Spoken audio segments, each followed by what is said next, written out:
Should Pinhead in the Hellraiser reboot be pure evil? I'd argue yes. Now, you might ask why I'd argue yes. And that is because, one, this time it would be written by Clive Barker, so we wouldn't have a retread of Hellraiser 3 and 4, where he was written absolutely terribly, to the point where I had a laughing fit for about 20 minutes watching 4. Seriously, my roommate had to stop it so I could finish having my laughing fit because of Pinhead petting a bird. It's stupider than it sounds, surprisingly. But back on track, it'd be written better because of Clive Barker, and two, because this time it would be a completely different character. This Pinhead would no longer be Elliot Spencer. Instead, it'd be LaMarchand. I don't know if that's how you say his name. It's really weird. Probably because it's French, but instead of LaMarchand's original backstory, it'd be like him being tortured into making the Lament configuration,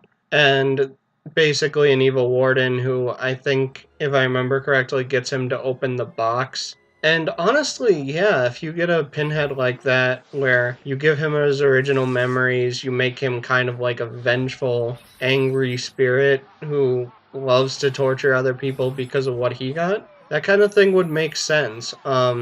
Basically like the devil, you could even argue.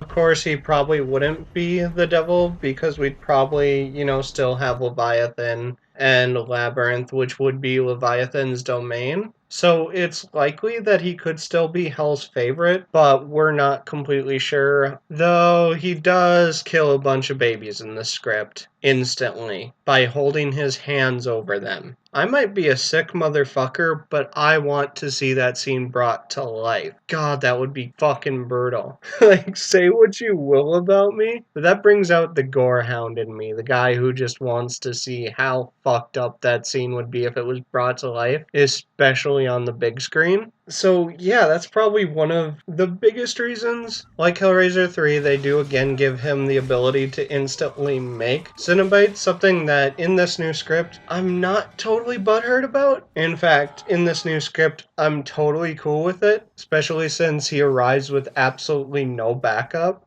I mean, you can't really say that a Cenobite needs backup unless you've got somebody with the puzzle who can send them back. So, most cases, people would just be plain fucked unless you've got the box. To our knowledge, at least in the comics, they could not be hurt by conventional means like weapons. I think it was something like a weapon from another Cenobite could kill them. Something of that nature, or like a holy weapon, but I know that like a conventional gun or sword or whatever would not hurt them. I'd love to see more of that though, like people actually trying to hurt them with conventional tools, because I don't really think we got that in any of the original movies. And I went off on a tangent. But to discuss another ability that he has in the reboot, if they do keep it, he's got like this third eye thing where another Cenobite can, or maybe even he can do this, but seems that he has another Cenobite do it in the script where it pushes in like the needle or pin or whatever they're classified as. I think they're technically needles, but he pushes it in and it like releases a third eye kind of thing, except it's a vial. To my understanding, it's really weird, at least the way I've heard it explained.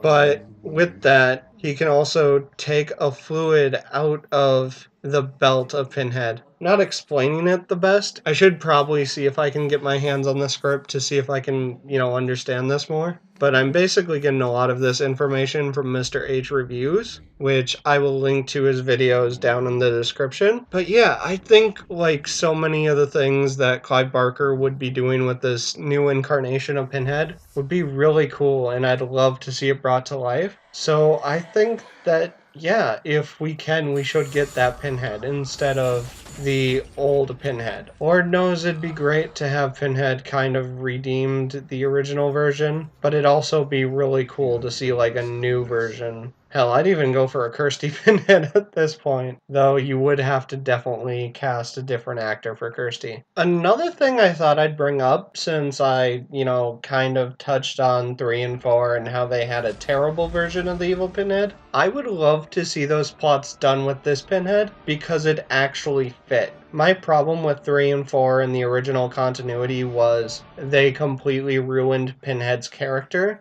that's not what his character was, and then 3 and 4 just completely, like, rebooted him into this evil spirit. Like, he just basically said, fuck the devil's plan, I'm going with mine. And I think this Pinhead would actually really fit into those plots. And if you wrote them very well, I'd love to see them brought to life. I'd love to see them modernized. I'd love to see like an original quadrilogy that is kind of a reboot of the original. Like has quite a few of the same plots and stuff like that, but we actually see it done well. That would be a hell of a thing to see, evil Pinhead done well and see that plot come full circle. That's just my thought. I'd love to see like those plots done really well because there's nothing inherently wrong with the plots to 3 and 4. Everything wrong about them was wrong by execution, was wrong by writing. I think I phrased that weirdly, but my point still stands. Also, let me clarify, I love Hellraiser 2. Hell, to this day, it's hard for me to decide which I like better, the original Hellraiser or Hellraiser 2. They're both kind of cheesy, they don't hold up as well, but they're also really fun, really enjoyable, and they're just great period pieces as far as horror goes, too. So, yeah, as far as Hellraiser and Hellraiser 2, they're both must watches as far as horror series go. Just skip 3 and 4 entirely and hope that in some way, shape, or form they get a reboot or a storyline that's basically the same but done way better. Hell, maybe it happened in the comics. If you know, go ahead, tell me there's like a novel adaptation or a comic adaptation of 3 and 4 or the same storyline basically just done better in the comics, and I will totally look out for it. I will totally give it a read because I'd love to see those plots done well in some shape or form. Another thing I should address about this new Pinhead, something that people might not like, instead of the signature chains that he has vines that, accompany him. And instead of being draped in black, it's white. So I don't know how to feel about that. Definitely leave your thoughts about that down below. I definitely love to see it brought to life, though. Like, I've got nothing against seeing it brought to life. It's just weird to me that a more evil Pinhead would be much less sadistic, much less, evil looking, ironically enough. But yeah, until next time, this is Mad Silence signing out.